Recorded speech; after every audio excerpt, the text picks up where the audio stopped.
Okay, let's jump right into this explainer. Today, we're unpacking an absolutely fascinating historical mystery from the book of Jeremiah, specifically chapters 32 and 33. We're going to look at a crazy moment in history where human logic and divine instruction just completely clash. It creates what we can really only call a true paradox of hope. But hey, before we get into the ancient siege lines and buried clay jars, let's welcome our audience joining us today. Hello everyone, this is TN Inside.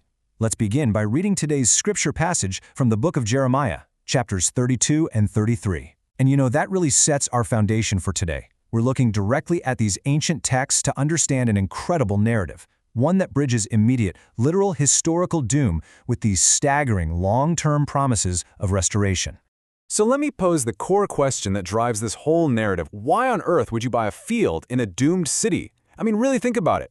The king of Judah, Zedekiah, is absolutely furious. He's mad because Jeremiah is going around prophesying that their city, Jerusalem, is going to be handed straight over to the Babylonians.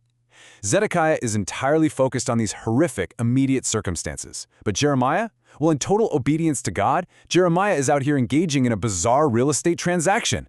It's entirely counterintuitive, and man, it's the perfect hook for understanding this story. Section 1. A city under siege. To really grasp the weight of this bizarre property purchase, we have to kind of shift our perspective and acknowledge the incredibly grim, heavy reality of what was happening on the ground. You guys, this isn't just a tough time. This is a literal existential crisis for a nation. It's the 10th year of King Zedekiah of Judah, which lines up with the 18th year of King Nebuchadnezzar of Babylon. So practically speaking, that means a massive, terrifying Babylonian military force is actively besieging Jerusalem. The walls are completely surrounded. And to make matters worse, Jeremiah himself isn't even a free man. King Zedekiah actually has him locked away, confined right there in the courtyard of the guard in the royal palace, just because he doesn't like Jeremiah's prophecies of surrender. So yeah, it is a moment of total bleakness and panic. Section 2. Buying the doomed field. Right in the middle of this catastrophic siege, while Jeremiah is literally sitting in a prison courtyard and the city is basically falling apart around them, God issues this incredibly strange, almost completely mundane command to his prophet. He tells Jeremiah to legally purchase a piece of land, and the steps are highly specific. First, he has to buy the field in Anathoth. Second, he has to meticulously sign and seal the deed. Third, bring in the official witnesses. And fourth, he instructs a guy named Baruch to place both the sealed and unsealed deeds into a clay jar. Now, why a clay jar? Well, in the ancient world, a clay jar was basically the equivalent of a modern-day fireproof safe. It was designed to preserve these documents for a very, very long time. It's just this completely normal, bureaucratic process happening at literally the worst possible time in history. Section 3. Judgment and exile. So we really have to understand why this destruction is happening in the first place. Why is God handing his own city over to the sword, to famine, and to the plague at the hands of the Chaldeans and King Nebuchadnezzar, who are, let's face it, about to set the city on fire? Well, Jeremiah knows the answer, and he acknowledges it directly in his prayer. The Israelites and the people of Judah, and we're talking everybody here, kings, officials, priests, prophets, they had committed deep wickedness. See, the temple was meant to be this holy place for the Lord's name, but in reality, they had completely defiled it by setting up these detestable idols. And honestly, even worse than that, they built high places in the valley of Ben Hinnom to literally sacrifice their sons and daughters, passing them right through the fire to Moloch. They had provoked God to anger through extreme idolatry and evil, and they just refused to listen, despite being repeatedly taught. But then, the text gives us this specific number, 70. God declares that the Babylonian exile will last for exactly 70 years. And this number is incredibly important because it anchors the punishment. It shows us that God's discipline isn't about some blind rage or eternal destruction. Actually, as the source material beautifully puts it, God is acting a lot like a parent who disciplines his children. He corrects and chastises his people to ultimately bring his will to fulfillment. So the destruction of Judah? It's a severe, yes, but temporary chastisement. One that's meant to ultimately heal their rebellion. Section 4. The Promise of Restoration. All right, here's where the tone of our text powerfully shifts, and we finally start to see the light at the end of that 70-year tunnel. We finally get the triumphant resolution to the whole paradox of the deeds in the clay jar.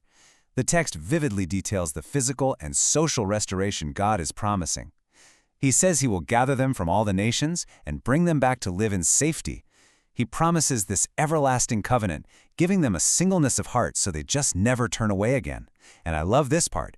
Beautifully, people will once again buy fields for silver with signed sealed deeds. The mundane, normal life will actually return.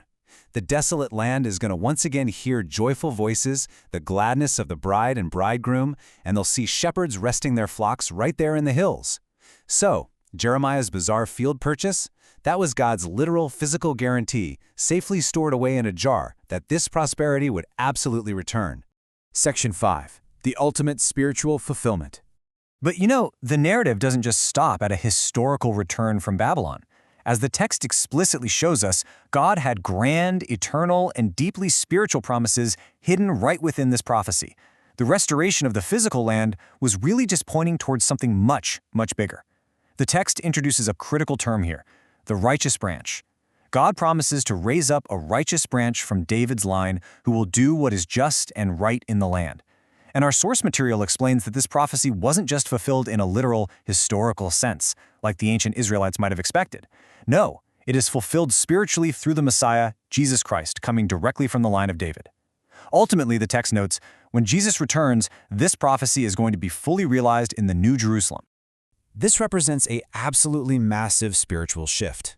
Think about it. In the old system, Levitical priests offered sacrifices that could really only temporarily remove sin. It was kind of a band-aid. But the prophecy is fulfilled through Jesus Christ functioning as the eternal high priest. With his one perfect, sinless sacrifice, he has taken away the sins of all people, permanently and forever.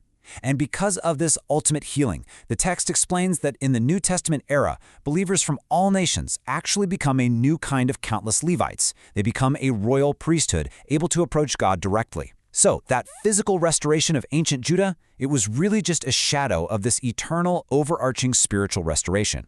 Which brings us right back to where we started, and it leaves us with this final, really provocative question. Will you focus on your immediate circumstances, or will you discern the long-term promises of God? King Zedekiah let his immediate, terrifying circumstances blind him with all that anger and fear. But Jeremiah, well, sitting in a prison while his city literally burned, the guy bought a field. He consciously chose to look past the current siege and trust in the ultimate, unshakable restoration promised by God. So, when you are facing your own modern-day siege, which perspective will you choose? Thank you so much for exploring this remarkable explainer with us today. Catch you next time.